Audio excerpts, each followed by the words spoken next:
The title of this segment is, What's Your Story? Your story is your belief system. It is what you tell yourself about any given situation. And your story is what influences your actions. What you believe about something influences what you do in that situation. So what we're going to look at today is, what do you believe? Why do you believe it? What actions result from that belief? How could you change that belief to something that would be more positive? And then how will the actions change, and therefore the outcome, based upon the change of your belief? So let's use an example. Let's talk about meeting people who might be interested in your business. What do you believe about that?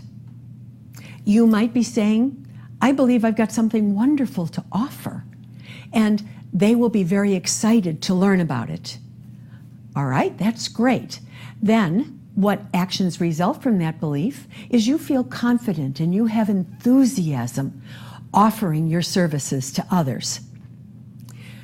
Do you need to change that belief? No. All you have to do is support yourself with success stories of people who have needed your services and have benefited from them.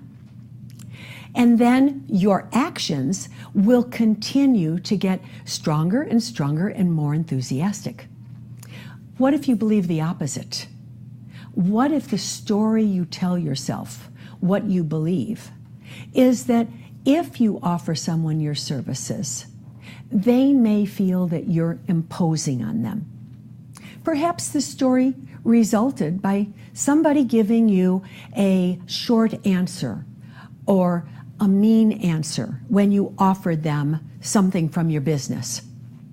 And you internalized that, and you thought, everybody that I talk to is probably going to think the same thing, and they're not going to want what I have to offer, and they'll think I'm pushy offering it to them. If that's your mindset, what's going to happen is that you're not going to offer, or even if you offer, it will feel defensive. It will be like when you offer, you're actually putting a stop sign up in front of the person that says, no, I don't really want to talk to you, but they told me I'm supposed to. Those actions then will sabotage your success. So you have to say, what can I substitute?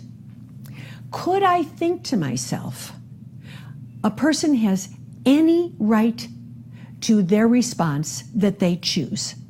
And often the response that they give me has nothing to do with me. It has to do with what's going on in their life. But I know that what I have to offer is good.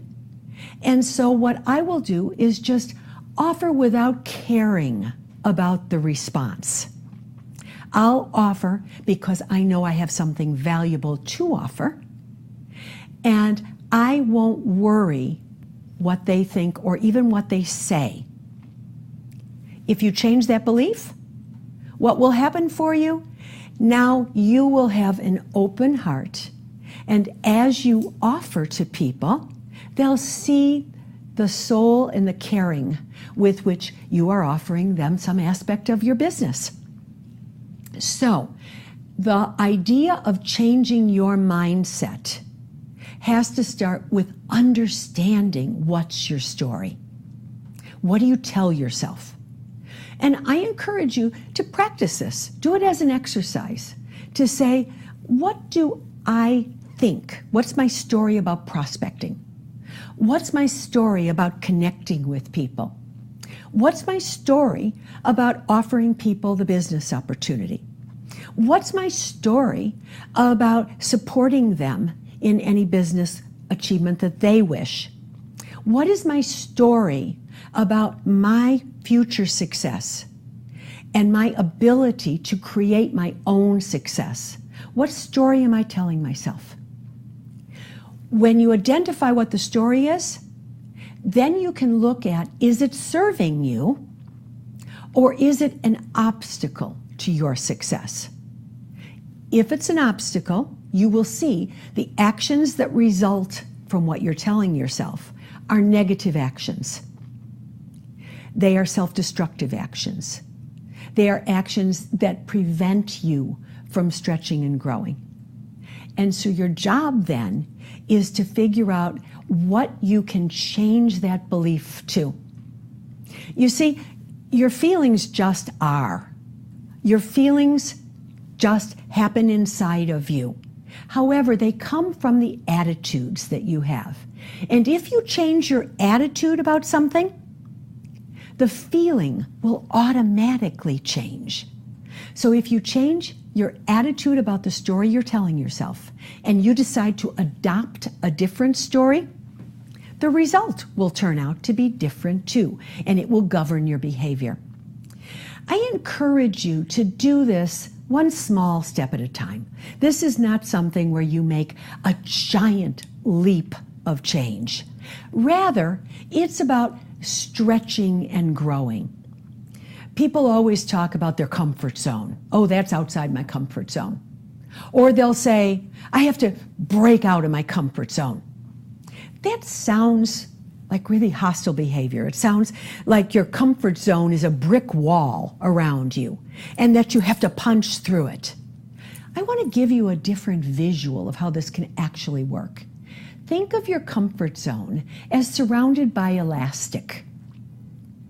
We all know what happens to elastic once it's stretched. If you ever had a pair of pants with elastic in the waistband and you gained weight, you know that that elastic stretches and stretches, and pretty soon those pants don't fit anymore if you lose weight unless you have the elastic replaced.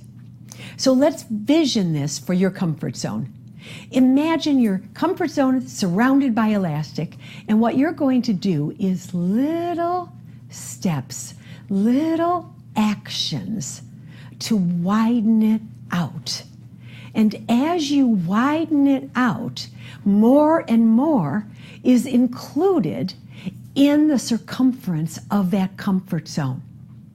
And the beautiful thing is, once you widen that comfort zone, it never goes back to its original shape. The mind, once stretched by a new idea, never goes back to the smaller space that it occupied before. Your job is to examine your thoughts, knowing that your thoughts influence your actions. Keep the ones that serve you, but change the story of the ones that don't serve.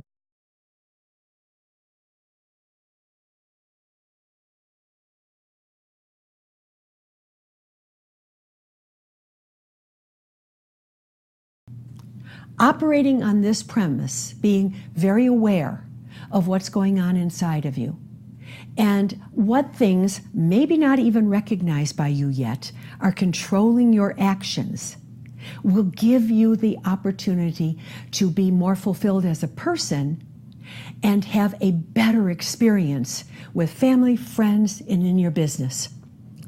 Once you stretch and grow, you have more room for everything in your life. So look at your story, change your story, and you change your outcome.